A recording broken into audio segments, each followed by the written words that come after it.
Hey fam, I told you I would be back this afternoon after doing some court by Zoom. I tell you, ain't nothing like to throw on a jacket, change your earrings, beat your face. All they see is the waist up.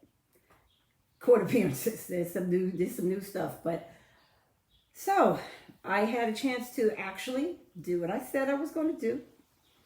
Go through a lot of the footage on the rioters. And let me tell you what I saw, because I need you guys to see, because I was looking this on the surface, because this is all going on in the rain. It's a lot of different angles. And I knew from this morning, we're going to get the rectangles by this afternoon. It's got 100 different videos that are out. Now, among the peaceful protesters are some provocateurs. And let me tell you what that is. Among the people, because this was a scheduled gathering, there are other people who have different agendas. Because remember, I told you not that many people had on masks. And then, as they're going back and forth, you see the police on one side, those with the signs on the other side, peaceful. Over their heads starts rocks being thrown. Now, don't get me wrong. There's a whole lot of black people who are out there throwing rocks.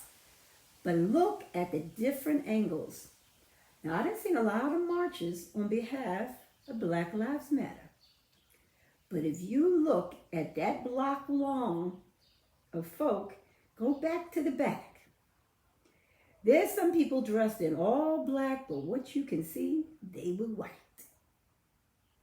And they were doing provocative nonsense. Go online. Don't believe Taquase. Because see, I am one of those chicks that just read, watch, look at news, go on the internet. I try not to come out with stuff that I don't know what I'm talking about. There's some provocateurs in that crowd that are perpetuating the violence that I don't think gave a rat's behind about Mr. Floyd's life. I think they were out there to perpetuate the nonsense and to get the black people all riled up because they were already pensive. Now, then I took a moment to go over on Fox. I told you, they spent all day justifying that we cannot go to judgment. Come on, I don't care if the man had actually killed somebody.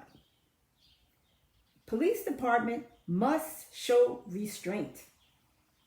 So let's get off of, for whatever reason, because we now see the police department have brought out their tapes with all of this deduction of different things that you can't see. They're making their nonsense even worse, because what they're doing is trying to justify as many things that they can with as many angles as they can. But I want you guys to go and look at different angles of this riot. Provocateurs are in the midst of this starting nonsense, in other words, throwing gasoline on the fire. The first impression, as I got, because most from the front, all you're going to see are people of color. But then you see a mass of white folks in the middle of this. Now there are some white folks that are really supporting the issues with this murder. I listened to a white woman that, who comes from a line of police officers and her family, her husband, and everything. And even she could not justify this. And so I'm trying not to pass judgment, because sometimes, you know what, we got to fight the powers that be. I'm understanding, but tearing up our own communities has always been an issue with me. But I looked very carefully at those who were the provocateurs when the first rock started to be thrown, and they were not black. So I'm going to give an apology to some of y'all, because the provocateur of the violence, once it started, now the looting, and now I saw some of y'all with my own eyes with some of the looting. But I'm talking about the starting of the violence. I don't think that was any of us. Now, we perpetuated it once it got started because, people, they already been in the house. locked up, and with the pandemic, and then now you let them out in anger, and you're trying to navigate. That's what I say. You're trying to navigate the good from the bad, because behind those masks, you can't tell who from who. But with camera zoomed in, there was a very unusual number of the white people. Now, I don't know if Minneapolis normally has that many white people in support of black issues, and maybe that is true. I don't know if I saw that before. I don't know if I've saw it in the past. And, even though the one white young lady that got killed in Charlotte, they act like she was the only one that got killed. Another brother got killed, and a whole other black people got hurt. One black boy lost his eye, and all we heard about was this one white girl got killed. And, of course, we don't want anybody to get killed, but we get killed all the time.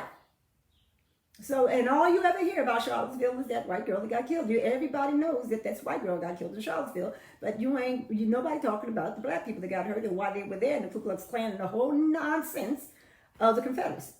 So I don't want to take away the focus, because what we got going on, you got 45 and his folks, they ain't trying to expedite no murder charges.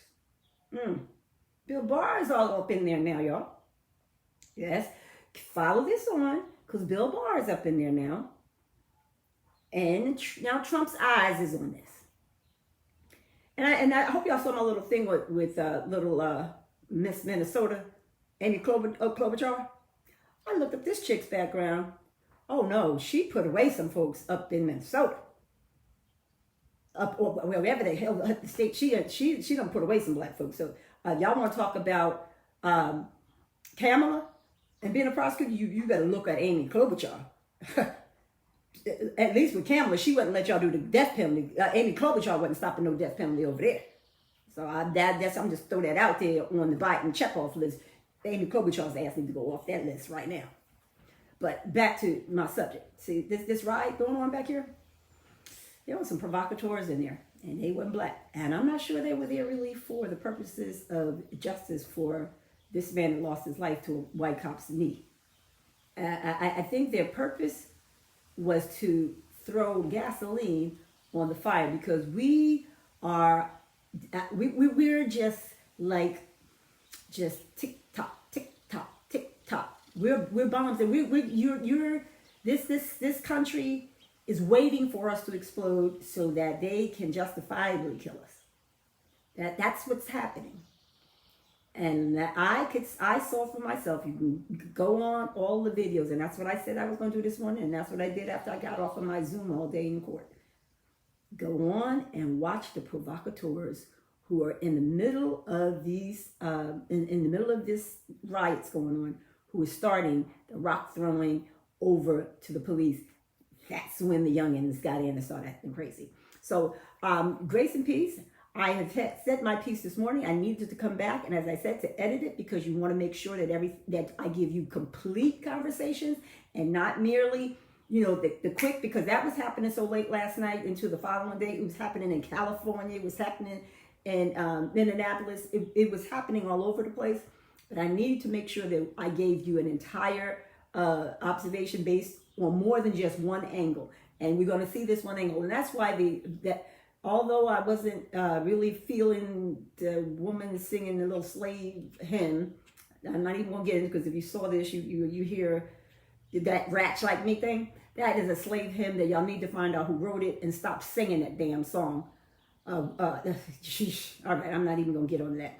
But I said what I need to say for today, but I just need you guys to understand that there's some clarification on the provocateurs of this riot, and they weren't black. Deuces. I'm going to continue talking and having discussions and bringing you the facts, because maybe y'all don't have time to or care to look at all the amount of things that I believe are important, but I'm going to be here for you. Deuces. See you, because this conversation will be continuing. Alatua continua. The struggle continues.